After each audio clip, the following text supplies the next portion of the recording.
It's Sports Bizarre. Welcome aboard, everyone. Anyone isn't happy, we call it all off immediately. The hunt for the weirdest. There you go. Can you put out a fact sheet with this? You blowed my mind. I can't keep up. Strangest. Catastrophic, amazing, bizarre. Multiple layers of stupidity coming together. What could go wrong? Most unbelievable. It's like a Coen Brothers movie. Stories to ever occur. They're only going to get weirder from here. Get comfy, everyone. Some good, some bad, and some just bizarre, which we love. In the world of sport. How many chimneys could you do in a day? I've researched the Tour de France, not chimney sweeps. Sports Bizarre. Right, police are called in. For the players? Dennis Rodman is telling you to calm down. Testicle soup. Can I just stop you for a second? Don't act like you've never done this. I feel like once again we've strayed away from what I've researched. It's time for the leaders of the hunt. An old couple who've got our spark back. It's Titus O'Reilly and Mick Molloy.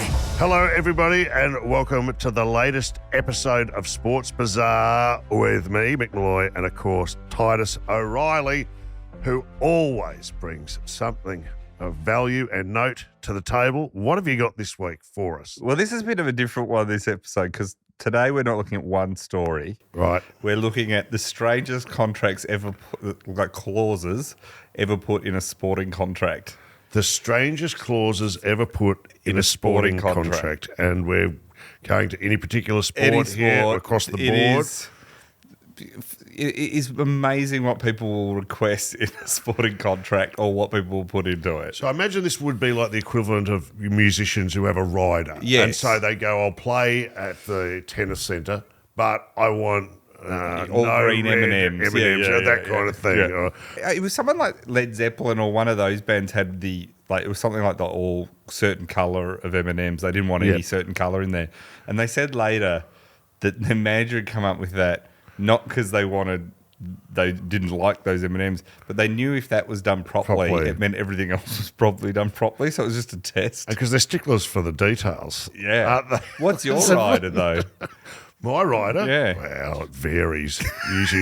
Usually involves a bail bondsman at some stage. So here we go. So is there a particular sport that's more prominent in this? Or The is American ones are great. And soccer and baseball are both great because also they don't have salary caps, so they can almost spend what they want. Right. And so then often they just ask for ludicrous things as well. so they kind of... a giraffe. I want a giraffe. Yeah, I want to add live animals there's some live animals in this. So, here we go. So let's start off with what I call a category which relates to nightclubs and drinking. Okay, fire away. You know, which something if podcasts had contracts... Yes. We would have these. Oh, we'd be making it rain, I believe is the phrase or expression you're looking for. So there was one, Dallas Cowboys had a wide receiver called Des Bryant. This is pretty typical, this one. This is an example. He had a no alcohol, no strip club policy in his contract. He wasn't allowed to drink or go to a strip club. But what, they were going to make him go to a strip club? No, he went to them so much that they banned him in the clause to say, so that was from your contract will be void if you go to a strip club or drink alcohol. Jesus, that's very Cromwellian. That's very tough. It is very tough. I mean, he had a few things included. He was birthdays, special occasions? No, he was not allowed to go at all. Bucks nights? No. He was known for, they just didn't trust him, so they put that in. And it was in for years that he wasn't allowed to go to strip clubs or drink alcohol. My favourite stories was a woman who gave birth in the car park of a strip club. And I remember thinking at the time, she's really struggling to get men to go to attend the birth. If you have to do that. Of doing it in the car park. It's the only way she get her husband to wait around. There was a girl. This is my daughter, Bethany. Well, you can call her Charisma.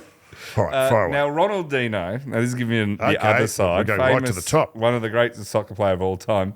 So he left AC Milan in 2011. Now, he was 41 years old and he joined a club in Rio, went back to Brazil. Yes. Now, this will give you a sense at 41 how serious he was taking this part of his career. Yeah. He had a stipulation in his contract inserted at his insistence that he was allowed to hit the town twice a week and go to nightclubs without any repercussions or fines.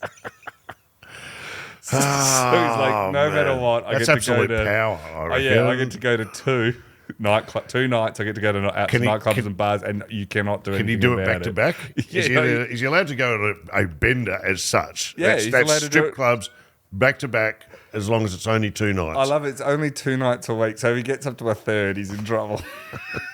So it's like, but he had it actually in the contract. Well, good on him. Well, he knew what he wanted. And Have what he you was going to got his do. lawyer's number? Got his agent's number? Now, Type of representation I could use. one of my favourites is a guy. He's named Ray Caldwell. This is like in the 1919. So this is going back a Which fair sport? bit in baseball. Baseball. He'd been bouncing around the major leagues for ages.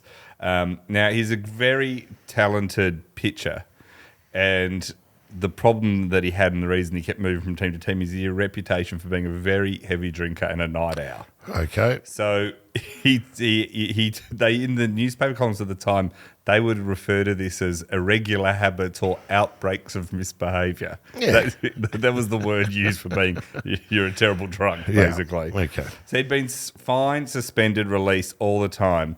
So the Cleveland then Indians come along and say, we'll take you on, because he was a good pitcher. And so they put this deal together. And so they went in, and he went and met with the manager. Tris Speaker was the manager's name. Yeah. He looks at the contract and he says, you left out a word, Tris, where it says I've got to get drunk after every game. The word not has been left out. It should read, I'm not to get drunk after every game. And the manager, Tris Speaker, says, no, it says you are to get drunk after every game. Fantastic. Speaker said that what he wanted to do is incorporate his drinking into a regime that revolved around the baseball. So it's part of the whole package deal. Yeah, I know you're going to get my drunk pitching anyway. and you get my loose behaviour après game. I want to schedule your loose behaviour. That's what the manager came up with. So what would happen is he was to do it every week, and in the contract it stipulated he had to. On game days he'd pitch like normal. Then straight afterwards he would perform his mandated drinking duties. So straight after the game he'd go out and get absolutely poleaxed. He's then free to skip coming into work the next day. Oh, Jesus. You got the day off to recover from being This is hungover. fantastic. Then the next day he'd come in and train, and then he would pitch. And out he goes again. And then he would, so it was like a 4-day cycle. So if he didn't go out and get He was in shit-faced, breach. he was in breach of contract.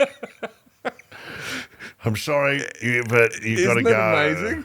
We've emptied your locker. Why? You went home early another night. Isn't that the best contract you've ever heard? And actually, it makes so much sense. Like, if you know a player's going to be sneaking around doing it, Should you're be better standard to clause. go. Yeah, it should be. Now, the amazing thing about Ray Caldwell, so people say, and it worked, he rounded up pitching and had 5 wins, 1 loss that season, was really good for them. So it was a win-win. It worked. But the most amazing thing about it, he's known for 2 things, Ray Caldwell. The first one is that contract, the first contract that we know of that encourages people to actively drink, that mandates you have to get drunk. Drinking. On August 24th, 1919, it's his first day as a Cleveland Indian. He's just signed this deal. Yeah. Ready to go out drinking that He'd be night. nervous his first day. First day, He's puts got on to the impress, uniform. making a... Yeah, the weather's brutally hot, but it's that humid, cloudy, brutally hot you get in the south. Suddenly, just as he gets set to pitch, he's only got a couple of pitches left to finish the game. He's pitched really well. Suddenly, there's a flash from the sky of lightning, and all the players feel this surge of electricity on the ground. So the field's been hit by lightning. Wow.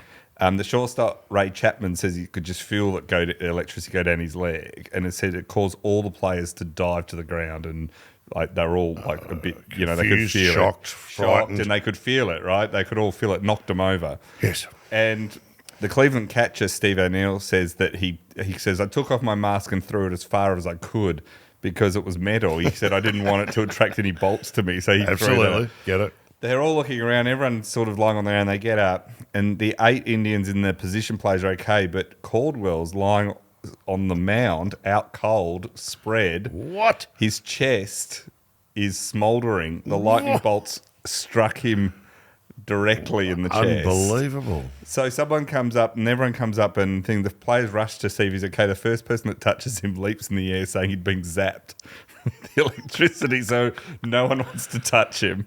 And they're all just standing there Dude, going, like poking him with a stick well, or they something? were just, well, the first guy that touched him said, so they're all thinking he must be dead because Right. there's literally smoke coming He's off. smouldering. He's smouldering.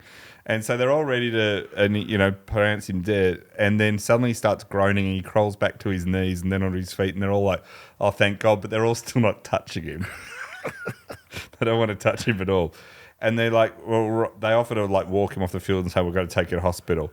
And he goes, I've got one more out to get for this game to end. Well, that's the spirit. You're not taking me off. He's been struck by lightning. Struck by lightning. And so he was insistent of the manager comes out speaker and argues with him, but he says, no, let me do it. And so he then says to the, so they all go, I'll go back in the places, but he says to this shortstop, he goes, give me the ball and could you just turn me and point me in the general direction of the plate?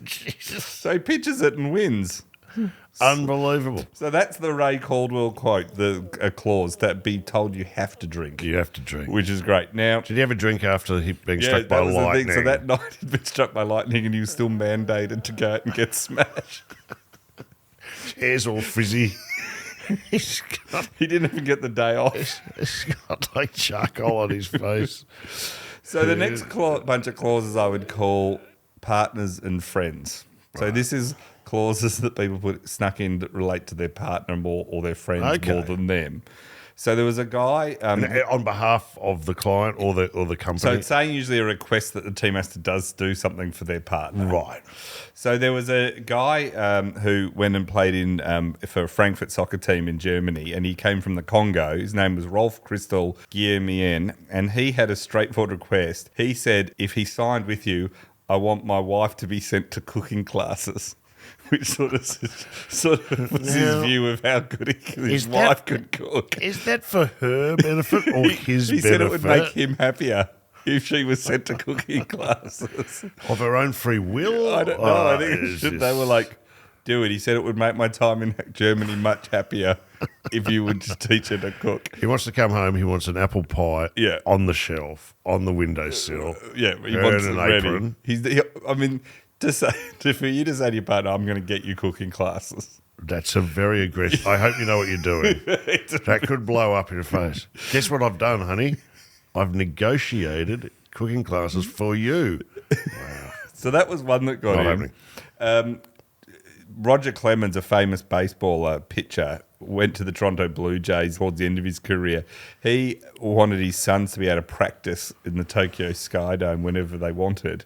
And he also organised his contract that they had lockers next to him in the clubhouse. But they're not in the team. No. His kids had their own lockers.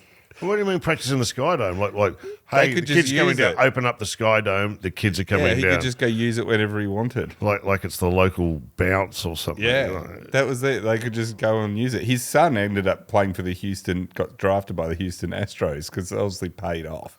Because the Toronto Skydome used to have a hotel in it, and there was a shortstop called Roberto Alomar who lived in the hotel, and it looks out onto the field. So he'd lie in his bed, and when he saw training was about to start, he'd quickly run great. out onto the field. It's come down in a robe. Yeah, just run out. Now, Neymar, the famous Barcelona footballer, when he went from Santos FC to Barcelona, there was a whole bunch of, which is a whole nother podcast about accusations of tax fraud and dodgy things with the contract. For sure. But the one that was the most interesting is he had a clause in it that Barcelona had to fly his friends from Brazil to Spain every 2 months so they could hang out with him and feed them the whole time they were there. That was the specific. Maybe you could get the player whose wife went to cooking classes to feed them.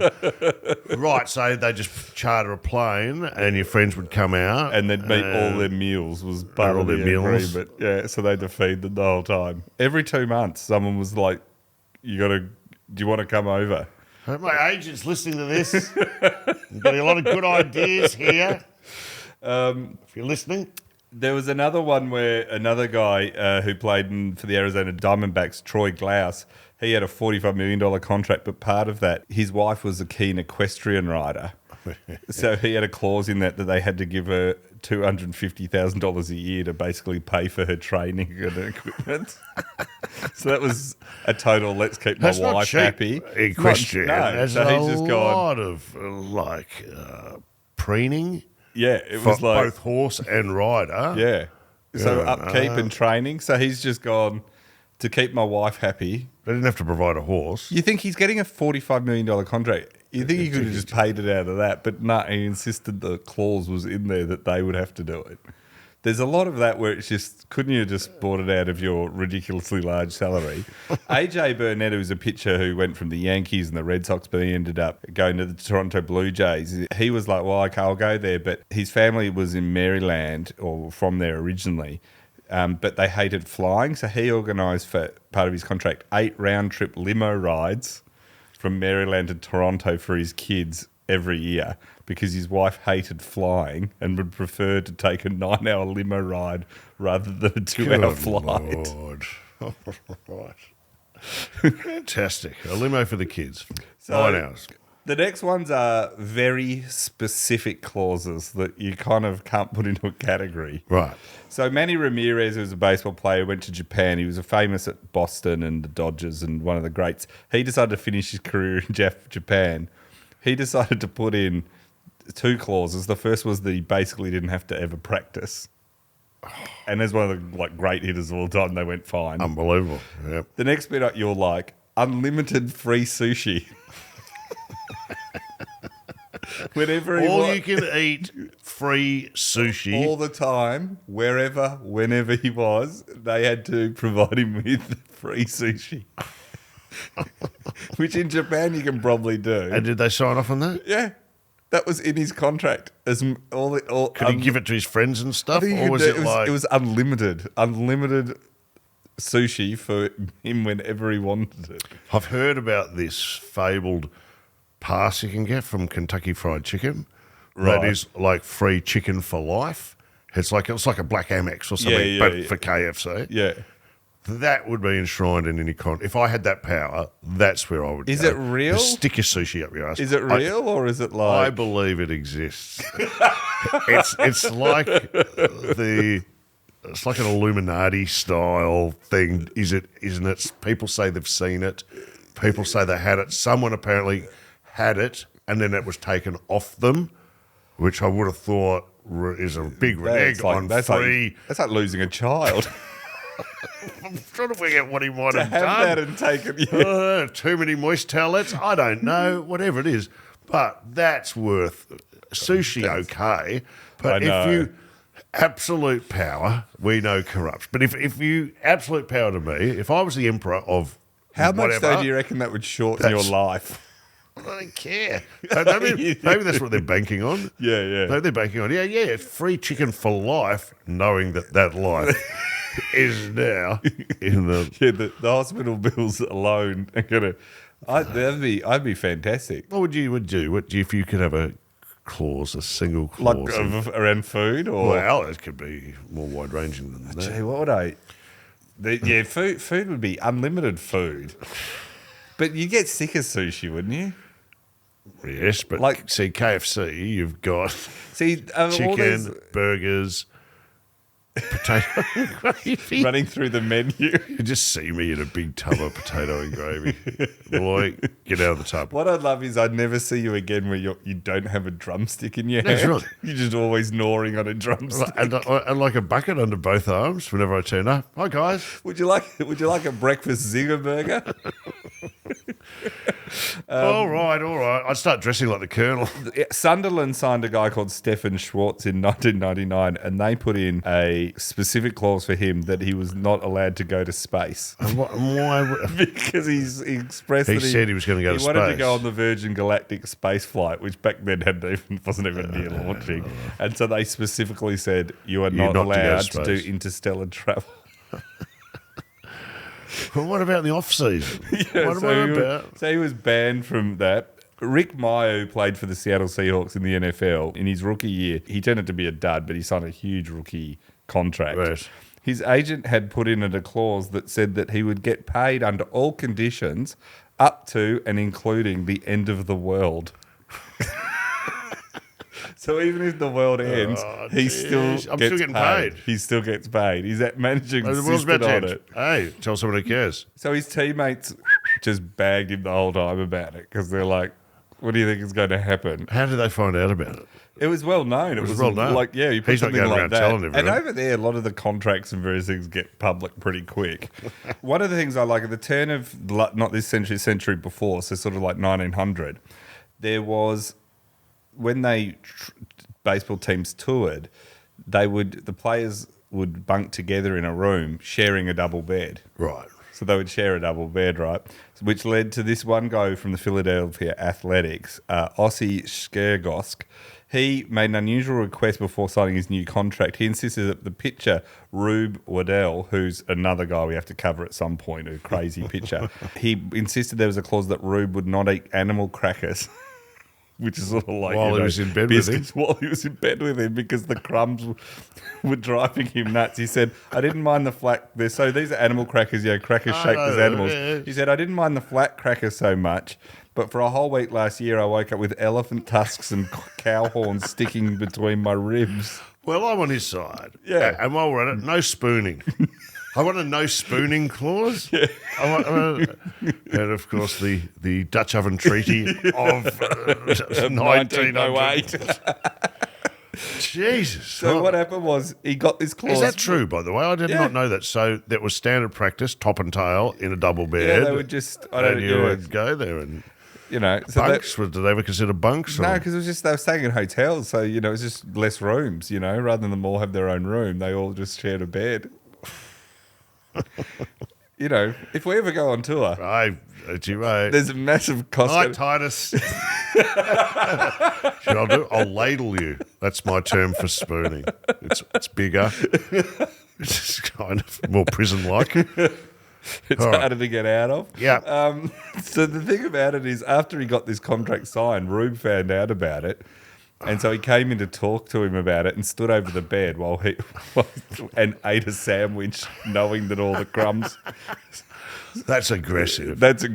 Well, and does that tear up the contract time? Because well, technically, it wasn't animal crackers. This we'll he's learn found the sandwich loophole. You've got to be not too specific in these claims, or you're going to get in trouble. Michael Jordan, we all know, he actually was one of the first players ever. Most players were banned from playing basketball outside of practice and games. Yes, and he actually fought to have a "for the love of the game" clause that said, "I can play whenever I want, wherever I want. Play pickup games, play." For my cousin's basketball side, you can't stop me playing, which is now a big one. Play one with of the cartoon rare ones. characters like in Space Jam. If I have to go. I wish they'd have barred that. There was a racism clause in one that a player had put in his clause that if he got any racist hostility, he could leave this team. The thing that no one understood, it was a German keeper by the name of George Koch who went and played in Holland. And insisted on this. He's a white guy. Everyone's going, what racism is this in 1997? What racism are you actually copying? That's the only racism clause we're aware of in the least likely of all circumstances. Now, this one is great. This is about always read your contract right through to the footnotes. Okay. So, Cardiff City, which is obviously in Wales, and in 2011... there was a guy by the name of Spencer Pryor who decided to sign a deal with Cardiff City. So they did all the contract and he signed it and it was all normal. But the team owner, Sam Hammond, who always makes like weird contracts, he put in the contract some footnotes that Pryor never really noticed. Right. The first was that he had to eat fried sheep testicles with lemon and salt, sheep brains with parsley, and sheep liver with sheep blood. So he said you have to do that. He also put in one that because is he joining a sporting body or a frat house? Is there some kind of hazing? And this is a joke about it being Wales, and they all call them sheep lovers. So he's playing up to that. Right. He also says. So there was also, that was actually considered the milder of the two clauses. The other clause was that the player had to have a physical liaison with a sheep as well. Okay. And he put it in, and the guy fined it after he signed. Never enforced. Right. You'd be glad to know. It was always a joke. But they did actually get him to eat sheep testicles at one point as an initiation. And he's taken the softer option. He's taken... I understand his feelings and his thinking. I'm not sure which one of them I'd prefer. Wow. Neither is. They apparently these is like at Cardiff City. This was a bit of a tradition to get them to eat sheep's testicles. And the manager Alan Cork said there are two types of balls at this club: footballs and sheep balls.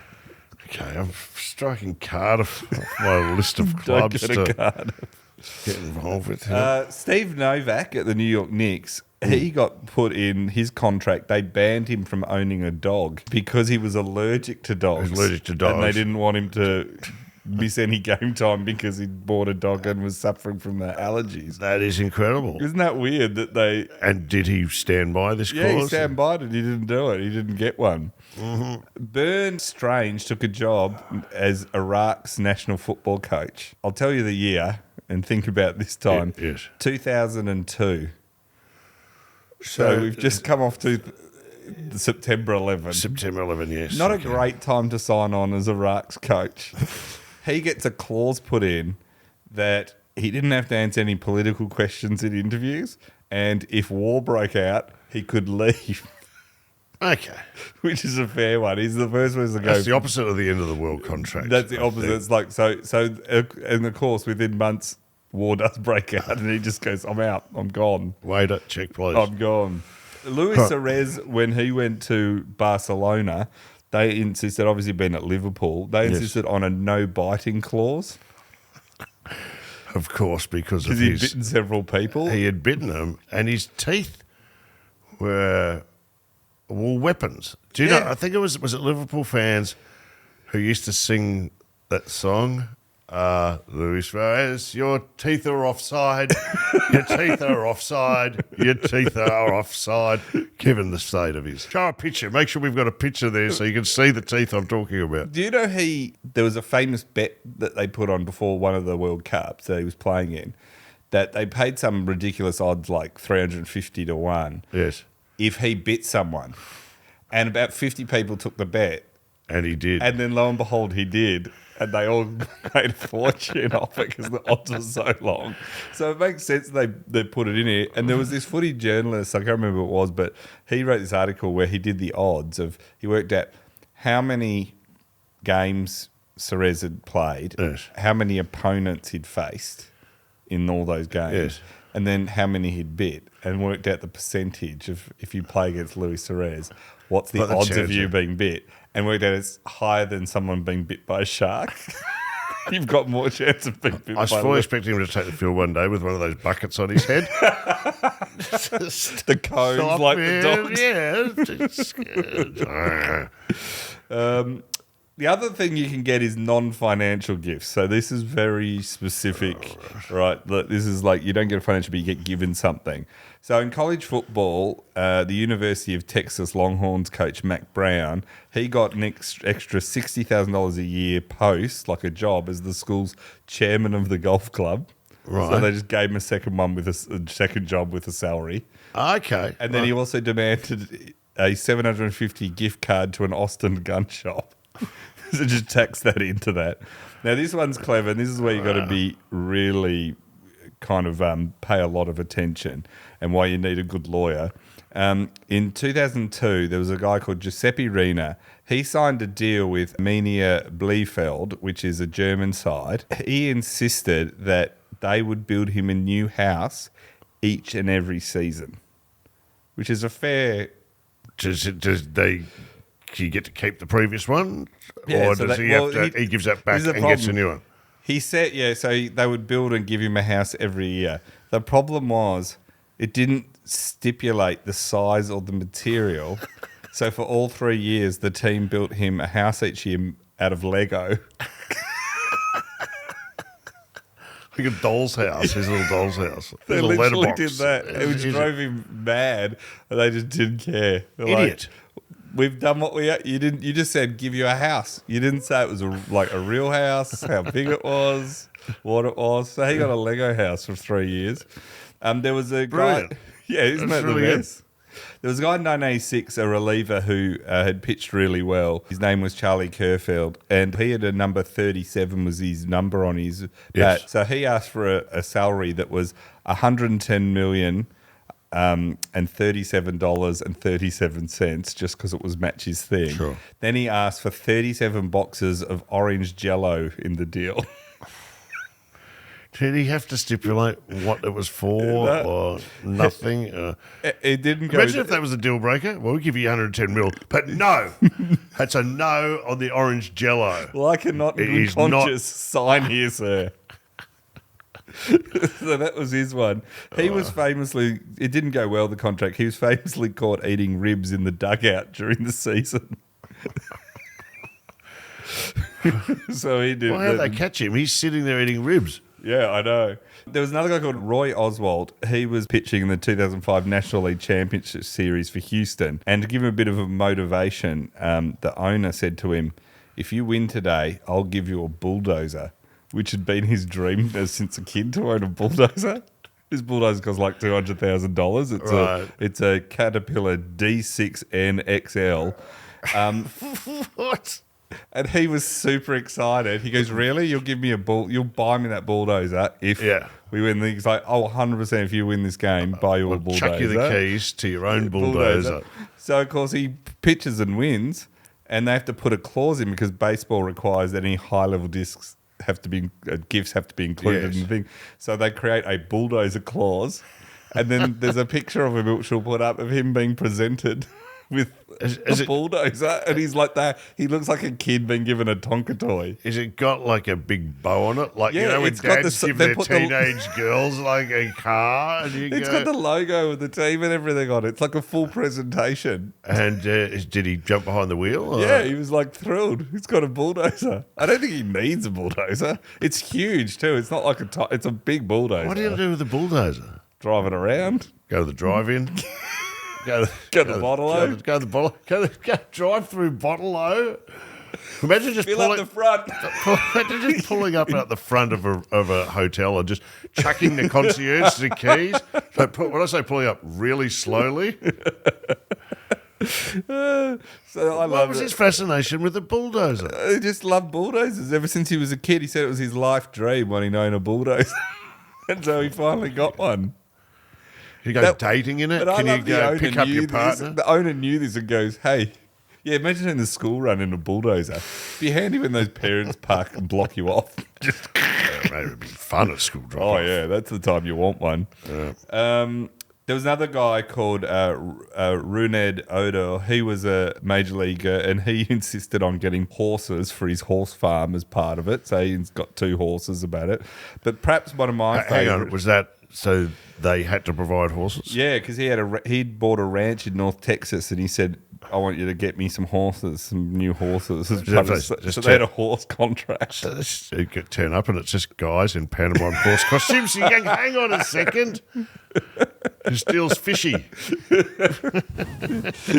were made of Lego. It was just the total. Bill Walton, a famous basketballer, played for Cleveland, but there was one year where he went to the San Diego Clippers, and before he signed, one of the things he wanted is he insisted on a clause because, and this is 79-80, Bruce Springsteen was playing at the arena they played at later in the year. So he said, I'll sign with you if you can get me tickets, because they were all sold out, all 7 shows in a row. He said, if you can get me tickets for every night, I'll sign with you.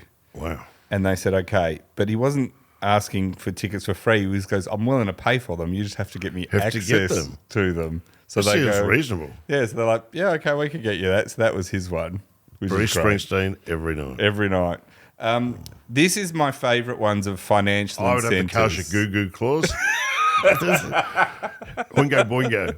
I would need all the tickets to... And they're like, you can have, it's not a ticket is sold. You can have all of them. Guys, I want to attend back-to-back Men Without Hats concerts. No, wet. All right. Now, this is one of my favourite contracts ever. Thompson Twins. That's my final offer. I want tickets to Thompson Twins or Haircut 100. What would be the band? You'd have to... the Thompson Twins would be right up there. Men Without Hats I thought were pretty cool. Flock of seagulls. A flock of seagulls. Do you know what? I once got beaten up in Frankston wearing one of those big, woolly I'm a rover jumpers with braces on the outside in honour. No, it was Haircut 100. That's who it was, not Flock of Seagulls. Oh, and you always got beat up. Oh, of course, naturally. How'd you That was get away? Frankston. Oh, well, I had to drop the suspenders, use them as a kind of... Look, I ran for my life. It wasn't the first time. I once got beaten up riding my bike through Frankston with Gene Simmons makeup on from Kiss. Oh, really? They caught me and beat me up, and it was a valuable lesson. So did they beat you up because of supportive bands, or did they just tend to beat you up? They just went. They didn't need a reason. This dickhead riding his bike, wearing Gene Simmons makeup from Kiss. We're going to teach him. We've got to teach him a lesson. We won't stand for this. They were Paul Stanley fans.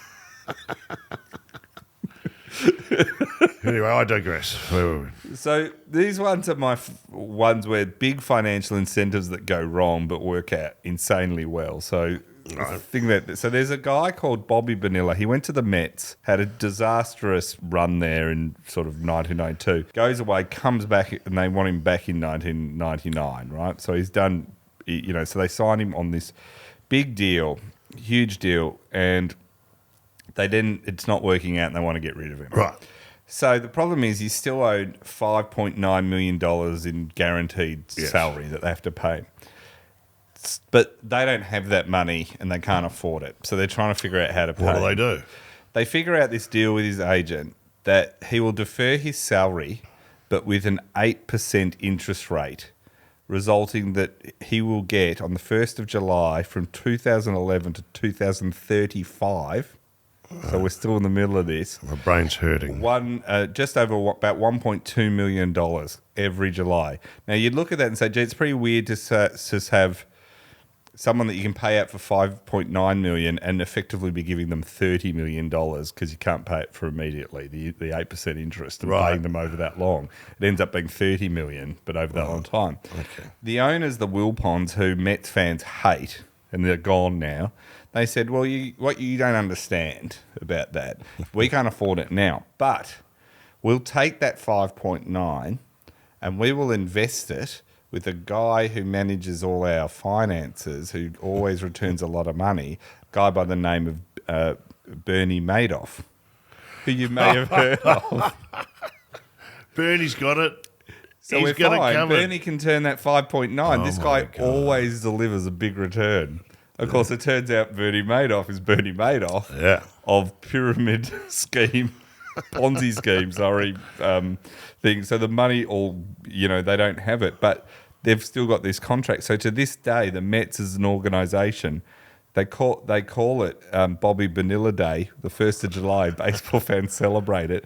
He just keeps getting paid this $1.2 million every year on the 1st of July.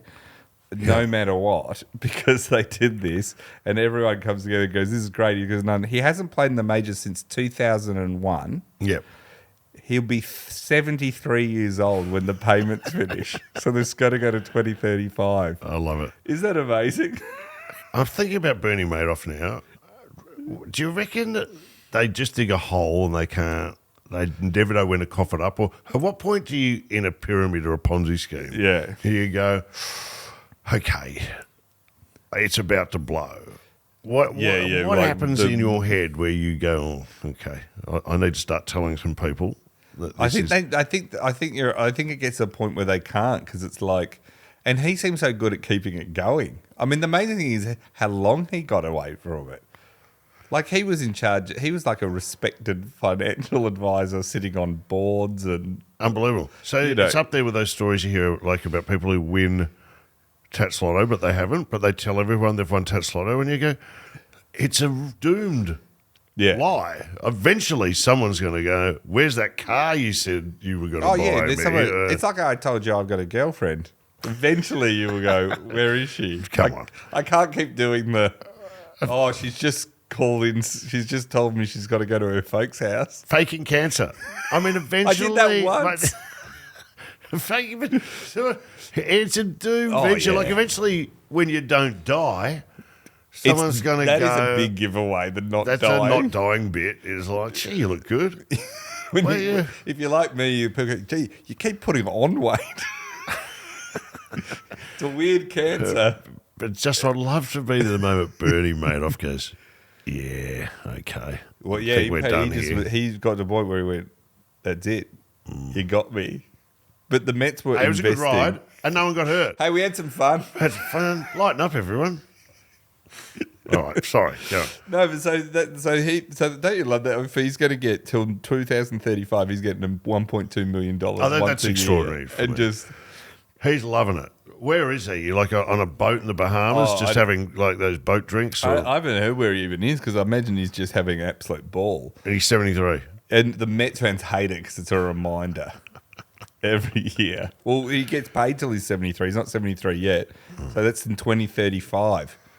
That will be his final payment, and it'll be 73 His final when he payment. gets Then it. what's he going to do?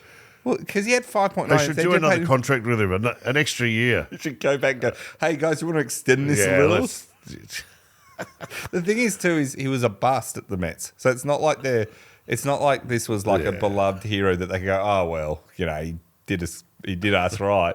He was a complete... The Mets fans just go nuts about it every time.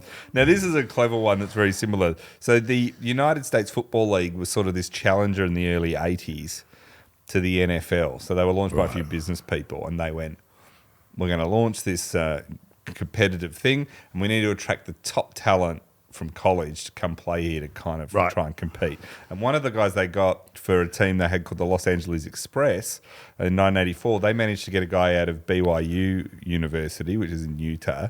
They got a guy called Steve Young, who went on to win with the 49ers Super Bowl. But they managed to get him to not go to the NFL and get him first to go to the United States Football League, this competitor league. The way they did it is they didn't have enough money at the time, but they knew to get him they had to offer something ridiculous. So they offered him 10-year contract, $40 million. This is for a college kid that's never played.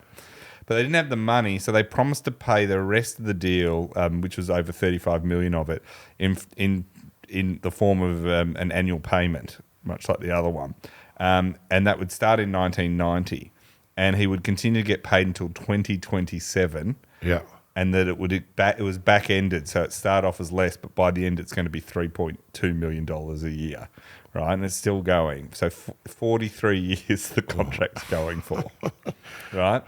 Young took his last United States Football League snap in 1985, and he stopped playing in the NFL in 1999, but he still will keep him paid to 2027. He'll be 65 years old.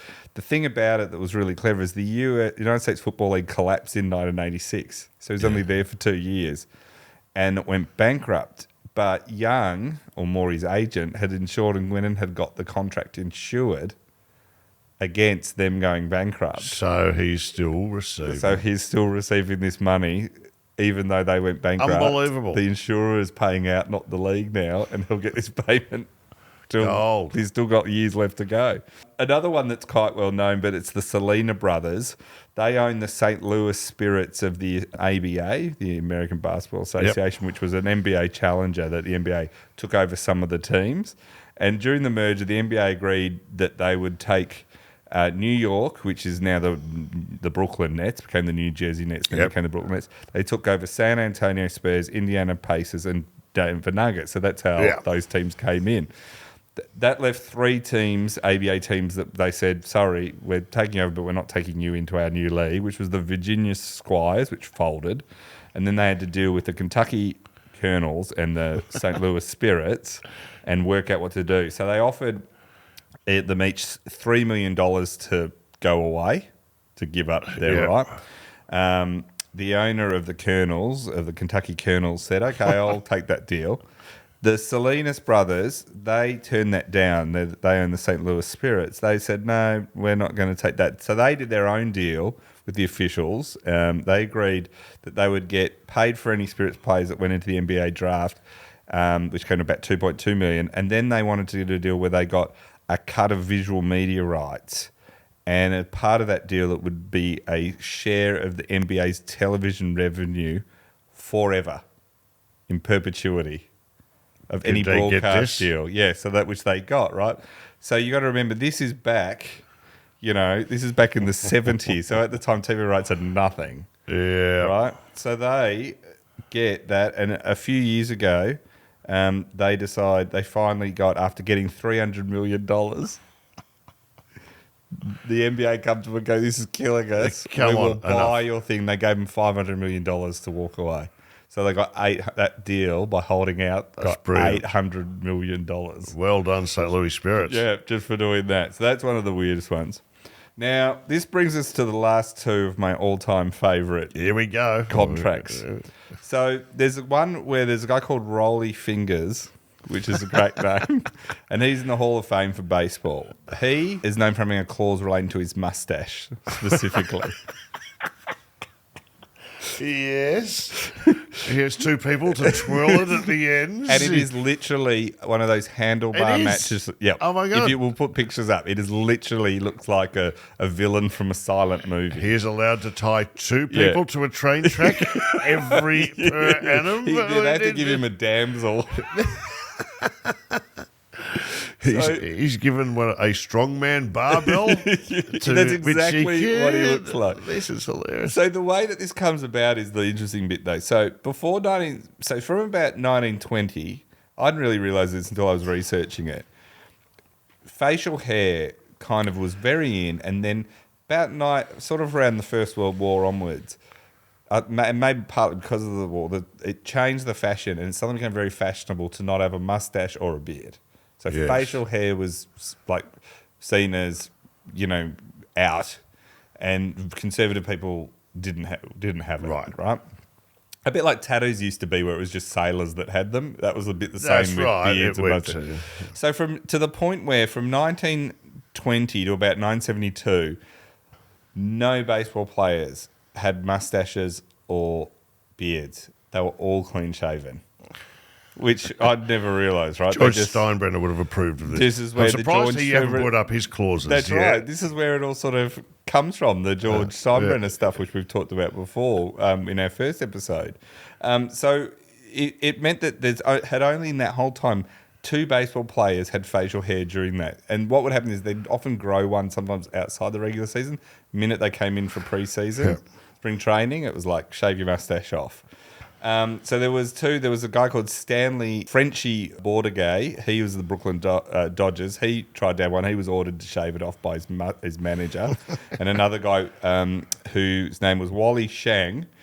He was the last major leaguer to play with a mustache, and he finished up in 1914. And it became a kind of a trivia question of who was the last player to ever sport a mustache in the major leagues, right?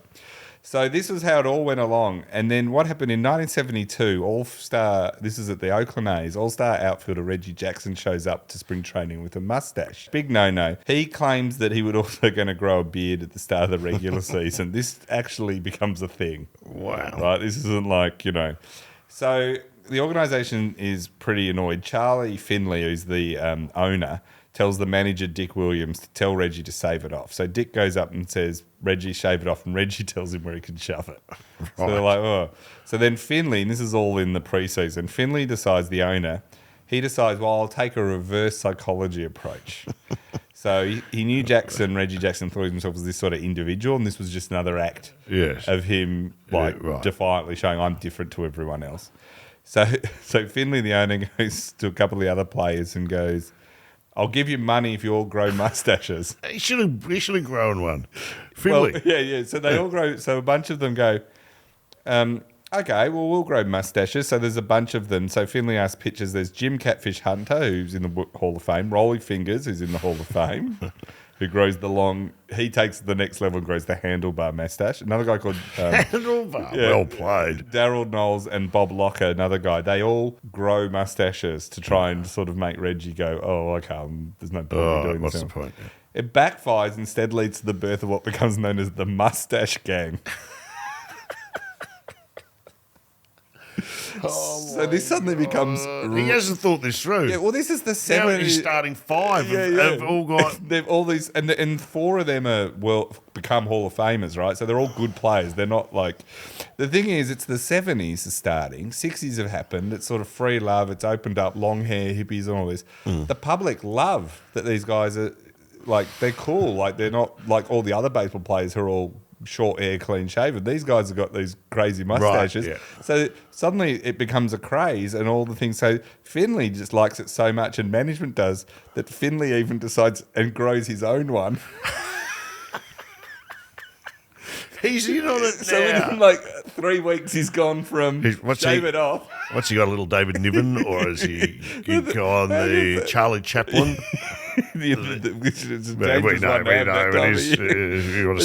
He's gone in weeks from don't do this to, hey, this is great. So That's fantastic. Then he so Finley comes around so much, he grows one. He starts encouraging other members, like people who haven't grown one yet.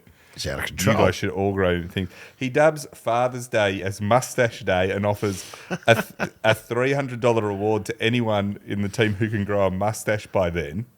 And then when Mustache Day rolls around on Sunday, June 18th over there, all 25 players on the Oakland A's had a mustache.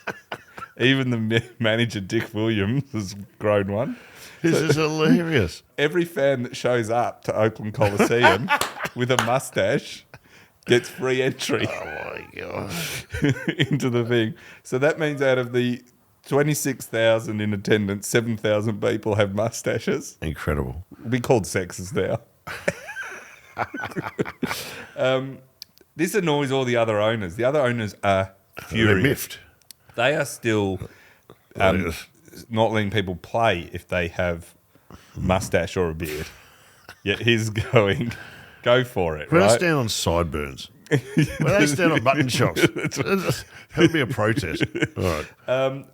He also then decides, well, I'll do this new traditional baseball was like a black and grey jersey and white, but he comes up with a two-tone uniform, like actual grey and green and yellow and all this. He comes up with these, and so the players are suddenly dressed differently to everyone else, and they suddenly also got all these beards, and they make the World Series against the Cincinnati Reds, who are conservatively shaven, and it becomes known as the Hairs versus Squares World Series. Right? Wow. So by 1973, Rolly Fingers, who's now gone the full handlebar mustache, he becomes like, it's an iconic look for him because the others all have mustaches, but he's got the full. He's got the handlebar. Yeah. So he decides, in my contract, I want a $300 bonus for having it, and I want another $100 for purchasing mustache wax.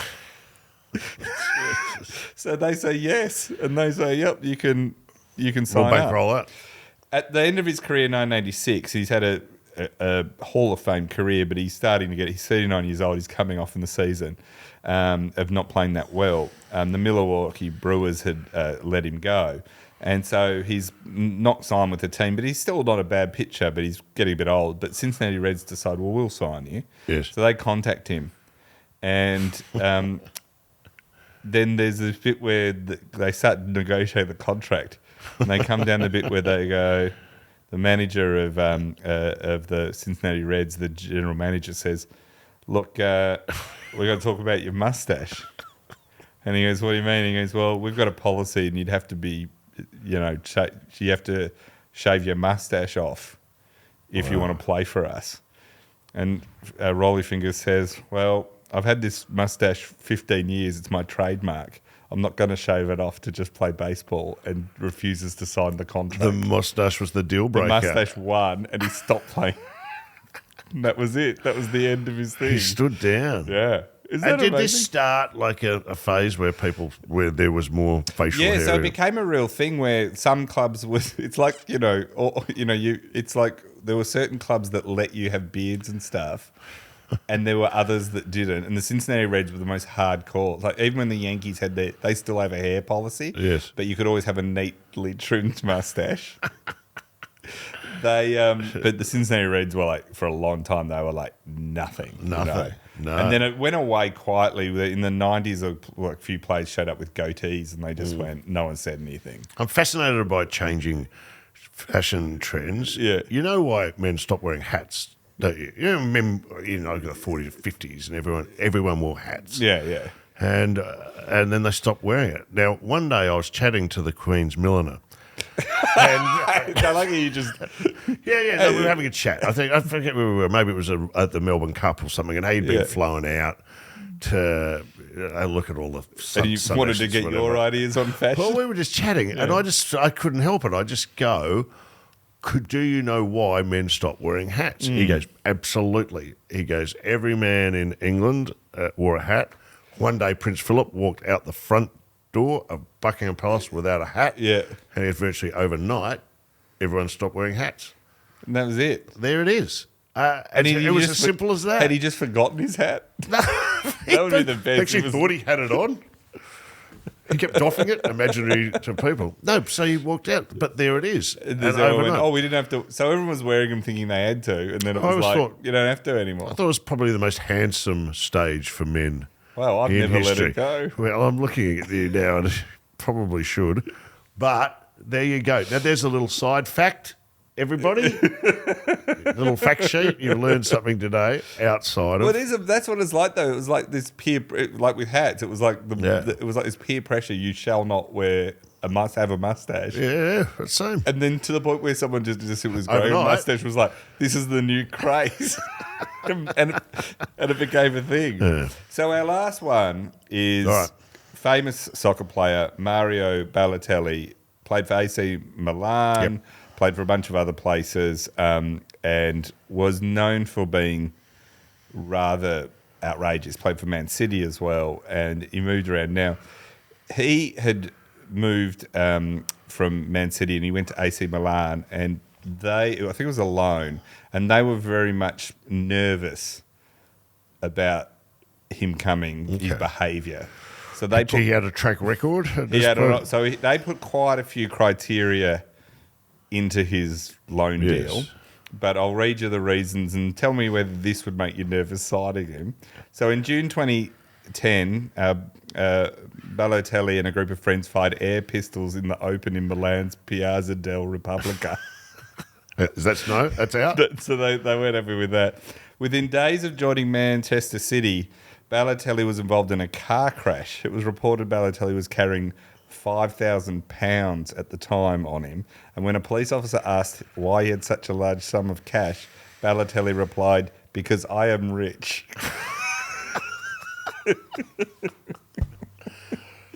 Well, he asked. Yeah, He asked. it's He not a asked and crime. answered, Your Honour. It's not a crime to have £5,000 on you, especially if you're rich. I actually thought it was a little light. Off-field activities that he was involved into is he once drove into a woman's prison in Italy to have a look around. I like this guy. I don't know why they're worried. And what was he there to see anyone in particular? Do you know I've once been in a women's prison? Oh my God! So once this You was have one my of- full attention. So once I was working in a job all the time. I was working in government, and so one of the things we had to do as part of this was go tour a prison, which I thought, oh, this would be interesting. They said, oh, it's the women's prison. So I had these visions of these women that have been locked up and not seen a man in years, and I was like early 20s. I thought this could be interesting. I've I never like the been odds. ignored so studiously in my entire life. There was not any interest whatsoever. It was like the most deflating moment of my life. I've always been fascinated by the idea of a conjugal visit. To me, that would be. It's amazing you haven't had one. It's on my bucket list. It is. I swear to you, it is. So, man, I just can't think of a sexual encounter that's more weighted in the male's favour, generally, than the conjugal. that. So imagine I'm incarcerated. So you're incarcerated Well, or the woman's incarcerated? I don't know either way it works for me. But say I'm incarcerated, then woman turns up, no time for small talk, clock's ticking, bing, bang, boom. I like how the small talk's the bit you want to get out of. And then you say, as you leave, next time bring me some ciggies. And you, what? I think you Been to a women's prison? You make a strong case. So what was he doing there? I don't know. Tell me what he was when doing asked, he said, "I just went to have a look around." You know, if you go to speak to them on the phones, girls like love this. speaking on the Yeah, phone. yeah. You go, okay, can we go now? It'd be like, just waffling on. That's a prison face. So what were you saying? Well, he once threw darts at a youth team player during a training ground prank. That's a good prank. Throwing a dart at someone always, it's just good. It's just kids having fun. I don't know what the problem. Horseplay. It is just a bit of mucking around. I know people are. They get a bit sick. This is political. This is the woke. nanny This state. is the nanny state. woke. It's madness. You can't chuck a throw a dart dart at anyone. God, in my day, the fun we had with that, I don't know where that one. In 2011, him and his friend set his house on fire after a firework was set off inside. Later that week, he was unveiled as Greater Manchester's ambassador for fireworks safety. Someone's done a deal. I love this guy. I'm sorry. I know. Everything you was telling me makes me look. It's just the best, isn't it? Wow. Who's letting off fireworks inside? Just in his house. No. It's so good. I just love how the Greater Manchester ambassador for fireworks safety. I mean, he'd know. He's here, everyone. The ambassador's here. In December 2011, you got to remember, this is all happening within 2-year period, right? Like, Sure. This is not spread out. I mean, this is a lifetime here, but I'm reading Yeah. out 2 years of his life. Yeah. Right? In 2011, he broke a 48-hour curfew before Manchester City's match against Chelsea to go to a curry house. Although it turned out he was not drinking alcohol, he just signed autograph, posed for pictures with fellow diners, and was involved in a mock sword fight using rolling pins.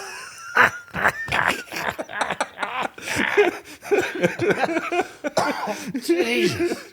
Isn't that the And best? you can't. He'd tell me he was not punished for this. He's Tell in trouble me. because he broke curfew. But I love how he's doing a mock sword.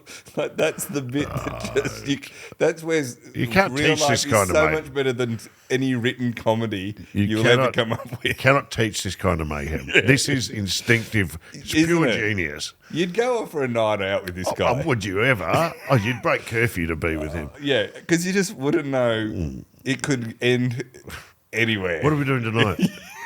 we don't. I could see us, and it's only going to happen once. The mock sword fighting with rolling pins. Yeah. Then in March 2012, when Inter Milan, one of his former clubs, held a press conference with their new manager. So they were announcing their new manager. Right. He was visiting teammates, so he just walked in the middle of the press conference and said hello and started chatting to everyone. I'm still yet to see anything that would alarm the club. Yeah, I don't know why they were worried. So when he finally gets to AC Milan on this loan, the criteria that's in his loan deal, which will instantly, if he breaks any of these, they will get him cancelled Right. Yes. and sent back to Man City. So this is the criteria: a ban on extravagant haircuts. Because he does a lot of shaving symbols. It's all this facial hair against this Facial hair, looks. yeah. Why are we preoccupied by this? No outrageous clothes. So Right. smoking cigarettes is banned. On field or off. But how can you? That's It takes you a back to violation like, of it's like someone's high personal school. rights. Like, what's he going to be like sneaking a drag of? Right, they've come to the wrong bloke, haven't they? I You know. can't be putting these clauses in. That's a big fat no. Unable to visit nightclubs. Yeah. What if he got in a rolling pin fight? He didn't drink, but he just... He can't visit. He shouldn't be able to. They should have no homeware stores. no kitchen outlets. That's it. Nothing. He's unable to visit nightclubs. His drinking alcohol's to be limited. He's not allowed to turn up late for practice, and they're going to monitor all his posts on social media, warning him damaging reputation of the club. Why, again, what? They're just... Forget it. Did he go? Yeah, he went, and he played for many clubs after. He bounced around a lot. A lot of people say of him, he could have been like easily one of the top couple of players in the world. But you can get a sense that he probably wasn't. He was having a good time. He wasn't anyway. as disciplined. You can't be one of the top 2 players in the world and visit a women's prison in your spare time. I think you've got to make a choice. And be setting off fireworks in your inside. house. And, there's a lot there that... I'd like to meet this guy. Can we get him in for an interview one day? I just love the bit to the cop because I'm rich is just... So he has the most clauses, I think. He's the one that, is probably... That is fantastic. So that's the clauses and things. I still think the one that insists The smartest and the one I like the most is the insisting you drink after a game. Like, just factor in, go get drunk. I would reluctantly sign on. All right. But you have to understand what kind of concession I'm making here. Once again, you've done it, Titus. You've blown my mind. And I'm going to redraft both our contracts for this podcast as we speak. Everybody to the women's prison. We're on all the socials. Follow us there. If you'd like to leave a review on iTunes, it helps us out. And if you've got an idea for a story you'd like us to do or got some feedback, send an email to us. We're even on the electronic mail. It's info@sportsbazaar.com. See you next week. Cheers.